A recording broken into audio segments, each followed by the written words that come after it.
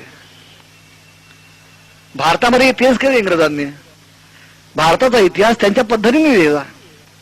हे असं का केलं जातं? याच्या मागे एक मनोविज्ञान आहे. तुमचं राष्ट्र किती महान आहे हे जर तुम्हाला कळलं ना तर तुम्ही परस्वाधीन होत नाही. तुमची जिद्द, तुमची ईर्ष्या जिवंत राहते, तुम्ही लढल्याशिवाय राहत नाही. पण जेव्हा तुमचं राष्ट्र महान नव्हतं, तुम्ही नेभळ होतात, तुमच्यात फार बजबजपुरी आहे, तुम्ही गृहमंत्र्याच्याच लायकीच्यात, तुमची राज्य सगळे आक्रमक होती, हे जुलमी होती, सगळे राज्य वाईट होते. हे जेव्हा शिकवलं जातं ना तेव्हा माणसाला असं वाटतं इंग्रजांनी बरोबर बरं का. इतिहास तुम्ही जसा शिकवाल ना तशी माणसाची प्रवृत्ती बनत जाते, समाजाची प्रवृत्ती बनत जाते. आता जेव्हा आम्ही अभ्यास करायला सुरुवात करतो, आज जेव्हा इतिहास संशोधक अभ्यास करतात तेव्हा त्यांच्या असं लक्षात येतं की त्यांनी शिकवलं त्यापेक्षा इतिहास निराळा आहे आणि तो चांगला आहे. आणि म्हणून एकदा एका विद्वान माणसाने महाराजांना जेव्हा एकदा म्हटलं, एक विद्वानग्रस्त होते, त्यांनी महाराजांना एकदा म्हटलं की भारताचा इतिहास हा सगळा पराभवाचा इतिहास आहे. तेव्हा महाराज म्हणाले तसं नाहीये, भारताचा इतिहास हा प्रतिकाराचा इतिहास आहे. तुम्ही बघा, तुम्ही दृष्टिकोन कसा आहे त्याच्यावर सगळं अवलंबून आहे. प्रतिकाराचा इतिहास आहे, प्रतिकारात आम्ही हरलो असं म्हणा, आम्ही प्रतिकार करायचा प्रयत्न करतो, महत्वाचं आहे. आमच्यात जिवंतपणा संपला नाही हे महत्वाचं आहे. कारण जिवंतपणा संपला, तुमचं सत्व संपलं की सगळं संपलं. आणि म्हणून खेड, म्हणून खचणं ह्याच्यासारखी दुसरी वाईट गोष्ट नाही. सगळ्या गोष्टी मिळवता येतात, सत्ता, संपत्ती, पैसा, अधिकार सगळं मिळवता येतं. हे सगळं जर मिळवायचं असेल ना त्यासाठी सगळ्यात पहिली महत्वाची गोष्ट काय पाहिजे असेल तर मनोबल. मनोबल अत्यंत महत्वाचं आहे. तुम्ही जर बलवान असाल, शक्तिशाली असाल तर वाटतं ते मिळवू शकाल. पण तुम्ही जर दुबळे असाल तर कितीही तुम्हाला दिवस तरी ते तुम्ही टिकवू शकत नाही, तुम्ही सांभाळू शकत नाही. हे व्यवहार जिथं आहे तिथं अध्यात्मामध्ये तुमचं मन बलशाली असलंच पाहिजे, बलशाली असलंच पाहिजे. आणि म्हणून समर्थाने म्हटलंय की जर बलशाली नसाल तर काय होईल, तर त्यांनी सांगितलं नैवेद्या असो सर्व तुटोनी गेला, बळे अंतरी शोक संताप ठेवा, सुखानंद आनंद भेदे बुडाला, मनी निश्चय सर्व खेदे उडाला. आणि म्हणून निश्चय पक्का असला पाहिजे, विचार पक्के असले पाहिजेत, भावना पक्की असली पाहिजे. ही भावना, विचार, निश्चय जर पक्का असेल आणि रामरायावरती पूर्ण निष्ठा असेल तर आपल्या पुढे जाण्याचा मार्ग नक्की मिळू शकतो. जय जय रघुवीर समर्थ.